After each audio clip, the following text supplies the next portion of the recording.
Hello, എല്ലാവർക്കും നമസ്കാരം. എൻ്റെ പുതിയൊരു വീഡിയോയിലേക്ക് എല്ലാവർക്കും സ്വാഗതം. ഞാൻ ഇന്ന് വന്നിരിക്കുന്ന വീഡിയോയുടെ ഒരു കാര്യം എന്താണെന്ന് വെച്ചാൽ, കഴിഞ്ഞ ദിവസമായിട്ട് എനിക്ക് ഇന്നലെയാണ് കിട്ടിയത്, അതുകൊണ്ടാണ് ഞാൻ ഇന്ന് ഈ വീഡിയോ ചെയ്യുന്നത്. വേറെ ഒന്നല്ല, ഗൂഗിൾ പേയെ സംബന്ധിക്കുന്ന ഒരു അപവാദം എന്ന് വേണമെങ്കിൽ പറയാം. അപ്പോൾ ഗൂഗിൾ പേയിലെ ഡിസ്പ്ലേയിൽ പോക്കറ്റ് മണി എന്ന് പറഞ്ഞ ഒരു ഫീച്ചർ ഇപ്പോൾ വന്നിട്ടുണ്ട്.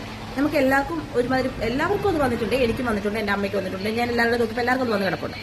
അപ്പോൾ അത് കണ്ടപ്പോൾ ഞാനത് മൈൻഡ് ചെയ്ത് വിട്ടിരുന്നൊരു സംഭവമാണ്, മൈൻഡ് ചെയ്തിട്ടേ ഉണ്ടായിരുന്നില്ല. പക്ഷെ കഴിഞ്ഞ ദിവസം അതിനെ സംബന്ധിക്കുന്ന ഒരു ഓഡിയോ ക്ലിപ്പ് എനിക്ക് കിട്ടിയുണ്ടായി. അപ്പോൾ നമുക്ക് അതിനോട് സ്പ്രെഡ്, അപ്പോൾ ഇങ്ങനെ സംഭവം ഇവിടെ എല്ലാവർക്കും സ്പ്രെഡ് ആയിരിക്കണം. അപ്പോൾ ഇത് കണ്ടപ്പോൾ എനിക്കൊരു പേടിയായി. അപ്പോൾ ഞാൻ പെട്ടെന്ന് ഗൂഗിൾ പേയുടെ കസ്റ്റമർ കെയറുമായിട്ട് കോൺടാക്ട് ചെയ്തു. നമുക്ക് ആ ഒരു ഓഡിയോ കൂടെ കേട്ട് വരാം. ആദ്യം നിങ്ങൾ അതും കേട്ടിട്ട് വരും. അപ്പോൾ ഓക്കെ, എന്താണെന്ന് അറിയാമോ? ഇപ്പൊ ഒരു വോയിസ് റെക്കോർഡ് ഇപ്പം പുറത്തെല്ലാം നന്നായിട്ട് കറങ്ങി നടക്കുന്നുണ്ട്. പോക്കറ്റ് മണി എന്നുള്ള ഓപ്ഷനിൽ തൊട്ട് ടച്ച് ചെയ്ത് കഴിഞ്ഞാൽ ഉടനെ എമൗണ്ട് നമ്മുടെ ഫോണിൽ നിന്ന് പോകുന്നുണ്ട് എന്നത് സൂക്ഷിക്കണം. ആരും തുടരുത്, ഓപ്പൺ ചെയ്യുന്നൊക്കെ പറഞ്ഞിട്ട് ഭയങ്കര പ്രശ്നങ്ങൾ നടക്കുന്നുണ്ട്. അപ്പോൾ എല്ലാവരും ഗൂഗിൾ പേ ഡിലീറ്റ് ചെയ്ത് കളയണം എന്ന് പറയുന്നത് എസ്പെഷ്യലി എടുത്ത് പറയുന്നുണ്ട്. അപ്പോൾ ഇന്നലെ രാത്രി ഞാൻ ഡിലീറ്റ് ആക്കാൻ തുടങ്ങി.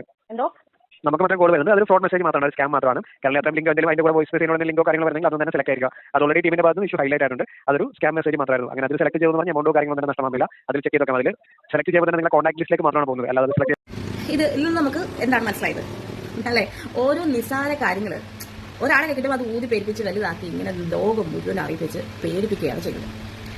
അതായത് നമുക്ക് ഒരു ചെറിയ കാര്യം ഉണ്ട് എന്നറിയുമ്പോൾ നമ്മളത് അതിനെക്കുറിച്ച് ഒരു ക്ലാരിഫിക്കേഷൻ വരുത്തിയിട്ട് വേണം അത് ഒരാൾക്ക് ഷെയർ ചെയ്യാൻ. അതല്ലാതെ ഒരു ഓഡിയോ അങ്ങോട്ട് കേട്ട് കഴിഞ്ഞാൽ ഉടനെ അത് പറഞ്ഞു തീരുന്ന ആ നിമിഷം തന്നെ എല്ലാവർക്കും അത് സ്പ്രെഡ് ആക്കി ഒരു നിമിഷം കൊണ്ട് എല്ലാവരും സ്റ്റക്കായി.